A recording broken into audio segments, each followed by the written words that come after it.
Friends, আমি মুজাহিদুল ইসলাম আর আপনারা দেখছেন নিউ লার্নিং সেগমেন্টস।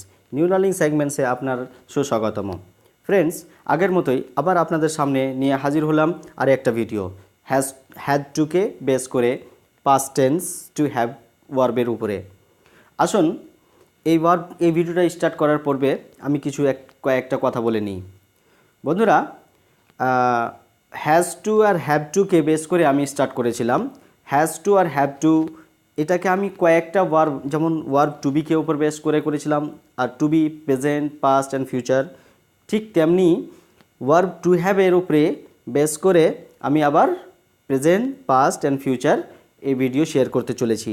তো আজকে হচ্ছে দ্বিতীয় পার্ট টু হ্যাভ ভার্বের উপরে। দ্বিতীয় পার্টটা হচ্ছে পাস্ট টেন্সে।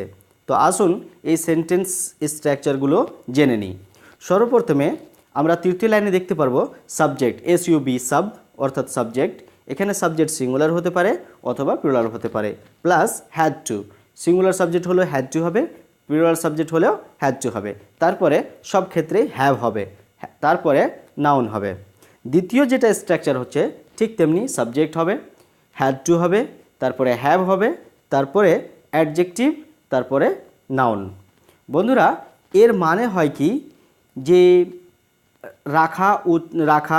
রাখতে হতো, এরকম মানে করব আমরা। তো আসুন এক্সাম্পল দিয়ে এবং তার সঙ্গে মানেগুলো শিখে নিই। আমরা জানি যে হ্যাজ টু, হ্যাভ টু আমরা তিন প্রকার মানে নিয়ে ব্যবহার করতে পারি। যেমন নেসেসিটি, কোনো দরকারি জিনিস হলো, প্রয়োজনীয় জিনিস হলো, সেই ক্ষেত্রে ব্যবহার করতে পারি। অথবা কম্পালশন, যেটা অপরিহার্য, ওটাও বোঝাতে আমরা হ্যাজ টু, হ্যাভ টু ব্যবহার করি। এবং অব্লিগেশন, দায়িত্ব আমরা বোঝাতেও ব্যবহার করি। ঠিক এই যে ভার্ব টু হ্যাভকে বেস করে এর পাস্ট টেন্স বলতে চাইছি, সেখানে আমরা মানেগুলো বোঝার চেষ্টা করব। আসুন 1 নম্বর সেন্টেন্সে আমরা দেখতে পাচ্ছি candidates had to have an admit card. ক্যান্ডিডেটদের রাখতে হতো অ্যাডমিট কার্ড। ক্যান্ডিডেটদের অ্যাডমিট কার্ড রাখতে হতো। এটা দুই রকম মানে নিতে পারি, নেসেসিটিও নিতে পারি এবং কম্পালশনও নিতে পারি। দ্বিতীয় নম্বরের যে সেন্টেন্সটা আছে, you had to have ATM card to withdraw money from machine. You had to have ATM card. তোমার এটিএম কার্ড রাখতে হতো। তোমাকে এটিএম কার্ড রাখতে হতো কিসের জন্য? মেশিন থেকে পয়সা উইথড্র করার জন্য। এখানে you had to have ATM card, এখানে আমরা দুইভাবে মানেটা নিতে পারি, নেসেসিটিও নিতে পারি এবং কম্পালশনও নিতে পারি। তৃতীয় নম্বর যে সেন্টেন্সটা আছে, I had to have a blue or black pen to fill OMR sheet. I had to have a blue pen. আমাকে একটা ব্লু পেন রাখতে হতো, এটা আমরা নেসেসিটিও বোঝাতে পারি এবং কম্পালশনও বোঝাতে পারি। এইভাবে I had to have a blue or black pen to fill OMR sheet, আমাদের একটা ব্লু বা ব্ল্যাক পেন রাখতে হতো OMR শিট ফিল করার জন্য। তো এই ছিল ভার্ব টু হ্যাভকে বেস করে হ্যাজ টু হ্যাভ এর পাস্ট টেন্স। বন্ধুরা,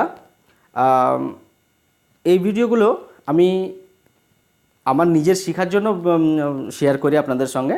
তার সঙ্গে যারা ভালো জানেন তারা আমার সঙ্গে চ্যানেলে সাবস্ক্রাইব করে আমার সঙ্গে জড়িত থাকবেন, যেন আপনার কাছ থেকে আমি গাইড কিছু নিতে পারি। তার সঙ্গে সঙ্গে যারা হয়তো এই বিষয়ে একটু দুর্বল বা যাদের প্রয়োজন আছে, তারা এই ভিডিওগুলো আমার গাইড হিসাবে ব্যবহার করতে পারবে। এবং দেখা গেলো যে আমার বলার মাধ্যমে ক্লিয়ারিটি আসছে না বা পরিষ্কার হচ্ছে না, বা কোন পয়েন্টটা আপনার পুরো কথাটা ধরা পড়লো না, আপনি আমাকে কমেন্ট করে করবেন। আমি আপনার জন্য স্পেশালি ওই ভিডিওটাকে আরও পরিষ্কারভাবে ফুটিয়ে তোলার চেষ্টা করব। আর আমি চাই আমরা এই চ্যানেলের মাধ্যমে সবাই এক মিলে আমরা কিছু আপনার কাছে কিছু শিখতে চাই, এবং আমি আপনাকে কিছু গাইড দিয়ে আপনারাও কিছু ডেভেলপ করতে চাই। এই একটা উদ্দেশ্য নিয়ে আমি আমার চ্যানেলকে স্টার্ট করেছি।